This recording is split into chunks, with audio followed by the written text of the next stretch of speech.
3, 2, 1...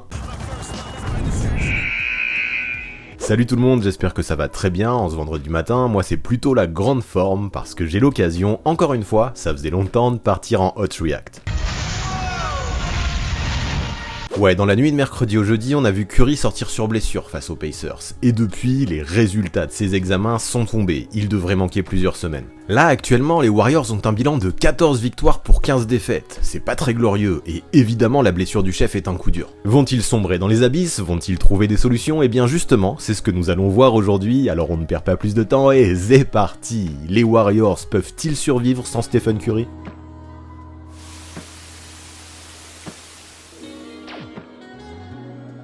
Et voilà, la nouvelle est tombée. Stephen Curry, qui avait dû abandonner ses coéquipiers dans le match face à Indiana, après une tentative de contre sur Jalen Smith, sera absent plusieurs semaines en raison d'une blessure à l'épaule. Pour l'instant, pas de date précise de retour, on sait juste qu'on va lui donner au moins 15 jours de repos complet avant de le réévaluer et voir où il en est exactement de sa guérison. Forcément, il pouvait pas y avoir de pire nouvelle pour les Warriors, parce qu'à 34 ans, une nouvelle fois, on avait un meneur de jeu qui réalisait l'une de ses meilleures saisons en carrière, en tournant à plus de 30 points, 6 rebonds et 6 passes, avec une adresse qui était insolente, de près comme de loin. Le chef portait soir après soir une équipe des Warriors qui peinait encore un petit peu à se remettre des célébrations du titre de l'an passé. C'est simple en fait, depuis le début de la saison, il est celui par qui tout passe absolument à Golden State. Sur le terrain, il fait la pluie et le beau temps à San Francisco, et sur le terrain, je ne l'ai que rarement trouvé aussi au point dans tous les secteurs du jeu. Bien sûr, le gars sanctionne à peu près quand il veut à 3 points, que ce soit après un démarquage en catch and shoot ou en pull-up, sauf que ça, même si c'est incroyable de le faire en tournant à 43% de réussite, il nous y avait habitués. Moi, ce qui m'épate vraiment du coup, et depuis quelques années, mais c'est encore plus prégnant cette saison, c'est les progrès qu'il a fait ailleurs, dans d'autres domaines. Par exemple, sa finition, à mes yeux, on n'en parle pas assez. Le mec, pour se faufiler dans la raquette, aujourd'hui il est juste super armé.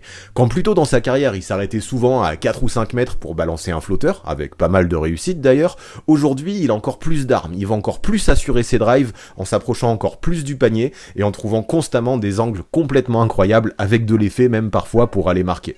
Le meneur a pris du muscle au fil de sa carrière, maintenant il résiste mieux au contact, il se fait moins déséquilibré en l'air et son toucher, main droite comme main gauche, est juste fabuleux. Lay-up, finger roll, circus shot, Curry fait tout et son pourcentage proche de 77% à 2 mètres du cercle est là pour le prouver. Jamais dans sa carrière en fait il avait été autant en réussite dans cette zone et ça montre à quel point au fil du temps son bagage s'est étoffé. Aujourd'hui c'est plus juste un sniper élite, c'est aussi un finisseur élite et personnellement je trouve que ça apporte une vraie plus-value à son jeu et ça lui permet encore une fois d'être dans la course pour le fameux 50-40-90 club. Une stat qui est super démonstratif de son jeu offensif et de son niveau de jeu, c'est le nombre de points marqués par Golden State sur 100 possessions en moyenne. Quand il est sur le terrain, quand Curry est sur le terrain, le ratio de son équipe augmente de plus 19. C'est vraiment un truc de zinzin par rapport à quand il n'y est pas.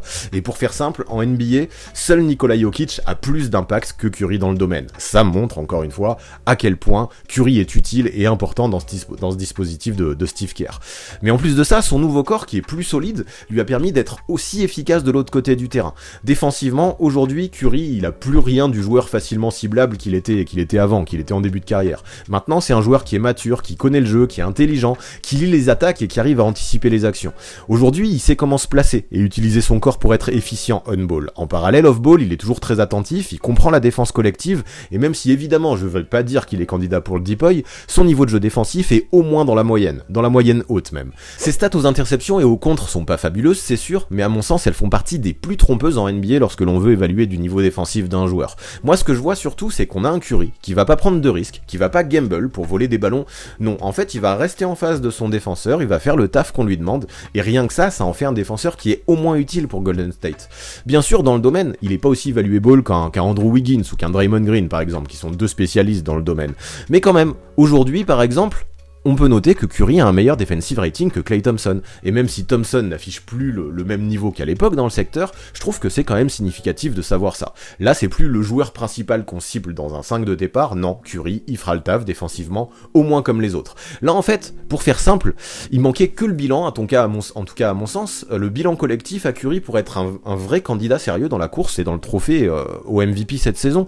Son apport et son impact sont juste essentiels pour sa team, pour moi c'est ça, être valuable, et si on va encore chercher dans les stats, il y en a d'autres qui sont très parlantes. Quand il était sur le parquet par exemple, depuis le début de la saison, les Warriors ont mis 151 points de plus que leurs adversaires. Quand il était sur le banc, les Warriors ont encaissé 127 points de plus que leurs adversaires. Et encore une fois, la différence est folle, et ça montre la différence de quand Curry est là et quand il est pas là. C'est pour ça que sa blessure peut paraître inquiétante. En gros, moi je trouve que cette saison, nous avions l'une des versions les plus abouties que nous n'ayons jamais pu voir concernant Stephen Curry. Le problème, c'est qu'en parallèle, l'équipe a développé une grosse dépendance envers lui, qui est devenue néfaste, presque toxique. Dans un sport collectif, un joueur peut pas tout faire tout seul, c'est évident, et si le bilan des Warriors était décevant depuis le début de cette campagne, ne cherchez pas plus loin. À mon avis, cette Curry dépendance c'en était la principale raison. Alors forcément, son absence, oui, elle va piquer. Elle rend l'équipe vulnérable, et sans un énorme step-up collectif pour compenser, autour de lui, l'équipe pourrait même voir peu à peu ses espoirs de playoff s'estomper, ce qui serait évidemment un cataclysme pour l'équipe qui est championne en titre. Du coup, comment ces Warriors peuvent compenser ? Et le premier dont on va beaucoup attendre, évidemment, c'est Jordan Poole, qui vraisemblablement devrait être titularisé à la place de Steph. Ça, il l'avait fait l'année dernière, il avait été bon, il avait joué et compensé l'absence de Curry avec brio, quand le meneur s'était blessé au pied, lors du dernier mois de la saison, et c'est justement la période où Poole a explosé, et c'est pas un hasard, il s'est mis à tourner à 25 points par match, avec des pourcentages de fou furieux, 47% au global et 41 à 3 points avec un gros volume, c'est plutôt cool à longue distance. C'est lui, oui, qui avait pris le contrôle offensif de la team, au moins au scoring, et c'est ce qui va être attendu de son côté désormais. Il faudra absolument qu'il réalise à nouveau ce genre d'exploit, je pense, et sur la durée en plus, ce sera essentiel si les Warriors ne veulent pas couler. Le souci, c'est que depuis le début de la saison, Jordan Poole, c'est pas vraiment ça. Ok, il tourne à 18 points par match, mais aujourd'hui, il est plus attendu par les défenseurs, il est plus scouté, et pour s'en dépatouiller de ses défenses, il est obligé de prendre une sélection de tirs qui est plus compliquée. 42% au global et 32% de loin, c'est trop faible jusque-là, et maintenant qu'il va être responsabilisé, il devra trouver une solution pour reprendre confiance, profiter des systèmes du chef, et retrouver son niveau de jeu de l'an dernier. Forcément, ça va pas être de la tarte tout ça, on ne vient pas Curry, et on joue pas dans ces systèmes en un claquement de doigts, et évidemment, de toute façon, c'est pas ce qu'on attend de Poole, on n'attend pas qu'il devienne non plus Stephen Curry. Néanmoins, pour garder la tête hors de l'eau, l'arrière de 23 ans devra absolument prouver qu'il le mérite, là, son nouveau contrat, sa prolongation qui a été signée cet été, et qui peut réussir vraiment, enfin, à passer un nouveau cap, comme il l'avait fait l'année dernière, cette saison, ce qui évidemment ne sera pas chose aisée, même si ce sera nécessaire. Moi je veux surtout que maintenant, en fait, concernant Poole, il se calme un peu, qu'il ralentisse, qu'il évite de confondre vitesse et précipitation, et qu'il puisse jouer un jeu un petit peu plus réfléchi. Avoir un rôle de pétard ambulant, même avec quelques déchets, c'est le cas de Jordan Poole, ça va quand tu sors du banc, si en parallèle tu peux scorer rapidement, ce qui fait très bien. Cependant, en tant que titulaire, surtout si tu dois être l'option 1 au scoring, on attend de toi plus de sécurité, plus de maturité, et pour moi, c'est le gros step que Poole devra rapidement passer, en marquant des points, oui, mais en le faisant de manière plus efficace, plus réfléchie. C'est là-dessus que je vais attendre Jordan Poole. De toute façon, des scoreurs, il en faudra, parce que c'est offensivement, évidemment, que l'équipe perd le plus sans Stephen Curry. Et Klay Thompson, lui aussi, sera attendu au tournant, lui qui, également, avait plutôt bien fini la saison passée lorsque Curry avait dû s'absenter. Sur le mois d'avril, on avait un Killer Klay qui tournait à 21 points par match, même si l'adresse suivait pas forcément. Néanmoins, il avait pu complètement exploser sur les derniers matchs de la saison, tournant sur les 3 dernières rencontres à plus de 37 points par match, à plus de 50% de loin. Bon, je dis pas qu'il faut absolument que Thompson tourne absolument à 30 pions à nouveau, pour que les Warriors survivent, de toute façon, sur la durée, ça, j'y crois pas. Néanmoins, lui aussi devra passer la seconde. Cette saison, en tournant à 18 points par match, à 38% de loin, Thompson fait à peu près ce qu'il faut. Il a connu un ou deux coups de chaud, et notamment une pointe à 41 points, et c'est à peu près ce qui était attendu de lui, c'était le service minimum en tout cas, sauf que maintenant que son coéquipier Stephen Curry, son duo de toujours des Splash Brothers est absent, est blessé, oui, j'en veux plus de la part de Klay Thompson. Lui aussi devra se montrer plus tranchant, plus scoreur et plus régulier. De toute façon, pour moi, Poole et Thompson, ce sera les deux joueurs clés pour compenser l'absence de Curry. Bien sûr, on pourrait en attendre plus de Wiggins aussi, mais personnellement, moi je trouve qu'il en fait déjà assez. Le mec joue juste, il fait son taf des deux côtés du terrain, et perso, moi c'est 19 points de moyenne à 45% de réussite au tir, tout en donnant le ton en défense. Pour moi aujourd'hui, c'est presque lui l'encre défensive, plus que Draymond Green, même si ça se discute, des Warriors, et donc pour l'instant, ce qu'il montre me convient. Perso, moi je préfère le Canadien dans un rôle de lieutenant de luxe, et quand il est trop responsabilisé offensivement, on le sait, il peut avoir tendance à surjouer, à insister, à tenter des pull-up compliqués et à perdre son efficacité qui fait un petit peu sa force jusque-là cette saison.